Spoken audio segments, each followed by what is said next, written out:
I think that all cyclists should carry a small camera with them, and it's not for the reason you might think. Let's face it, roads and cycle paths here in Britain are not safe. It's a combination of terrible cycling infrastructure, busy roads, and an over-reliance on cars, meaning that it's really likely at some point you'll be involved in either a near miss or an accident. And it's scary to think that although cyclists only make up 1% of all the traffic in the UK, they make up 14% of all fatalities or serious injuries. And it can be very scary if you're riding on quiet country roads where there's very few people about, because if you do get knocked off, no one's going to see it. Cue an action camera, like this Insta360 Go Ultra.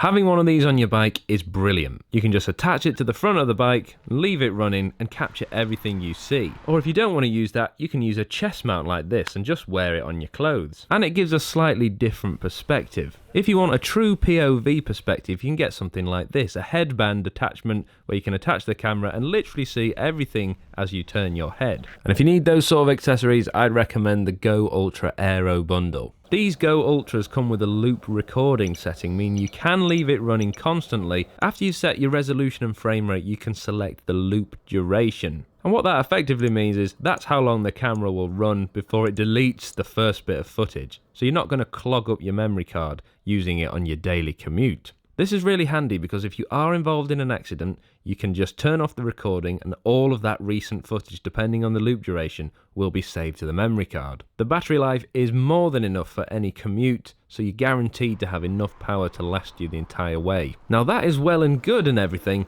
but let me let you into a little secret. If you're planning on using the camera simply for that, then you might want to look at something like this. This is an Insta360 X5 and it's a 360-degree camera. The reason that's better is that it captures everything around you simultaneously. You don't just have one fixed camera position. So if you're unfortunate enough to be in an accident, you can change the camera angle in post and see what happens from all angles at every point running up to the unfortunate incident. It basically gives clear evidence for the insurance provider and or for the police, because you can see exactly where people, cars came to you from and how the accident happened. So if you're just planning on using it for that, that could be a really good option. And the X5 also has loop recording. You might be thinking, well, these cameras work well in the light, what about nighttime? This is an old GoPro I had, which was shocking in low light conditions, but these cameras have excellent sensor sizes, so if you're riding in dusk or completely dark conditions with headlights, you can still pick up enough detail if you need to refer back to the footage. Perfect for a winter commute. So that's all the negative reasons why you need to carry a camera with you, but what about the positive ones? I always take my Go Ultra with me and stick it on the front of the bike. It's super simple and small, so I can take it wherever I go. And with just a click of a button, I can capture cool moments from my road rides or my bikepacking trips across the world. I even like to remove it from the case and just hold it in my hand as a bit of a micro camera to capture everything around me. And it is really handy for this. If you're conscious of space and just want to make a little video every now and then, this could be a really good option.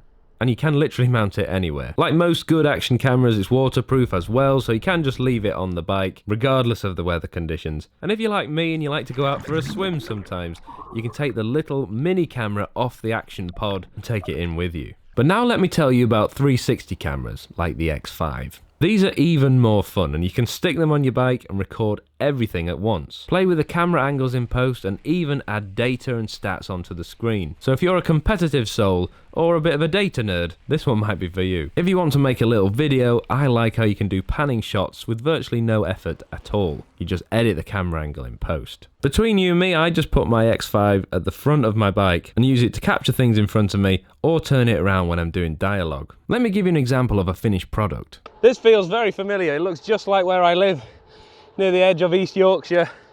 Flat farmland, boats, canals, even this bridge looks similar to the bridges near my house.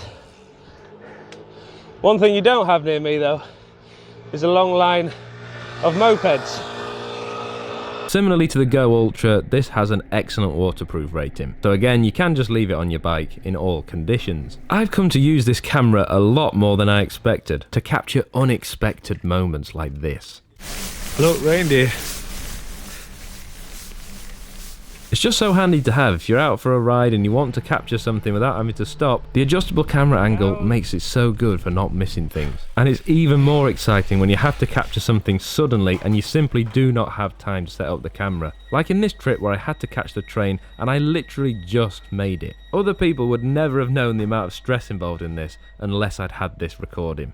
Personally, I love making cycling and bikepacking films, and I know a lot of people would like to try it. And it's amazing what you can do with just a small array of cameras. And just to show you behind the scenes, I'll show you my setup that I use involving all the cameras. I use a DJI Mavic 3 drone that I put in my rear pannier, a Sony FX3 cinema camera with a Rode VideoMic Pro Plus microphone, and this goes in my Old Man Mountain Atlas pack on the top of my rear rack. Thankfully, all these bags are waterproof, so I don't have to worry about my cameras getting ruined, and it has an elastic strap on top, so I can put the tripod on there and lock it down securely. And finally, I have an action camera mount at the front and an adjustable arm where I put the Insta360 cameras. I usually leave both on the aero bars when I'm using this bike, as it raises up the camera position slightly. And with all of that, you can make some truly epic films. So that's why I think that all cyclists should take a tiny camera with them at all times, even if it's just for your own safety. These days, it's really important, but ideally, you'll be using it for positive things, like going on epic rides with your mates or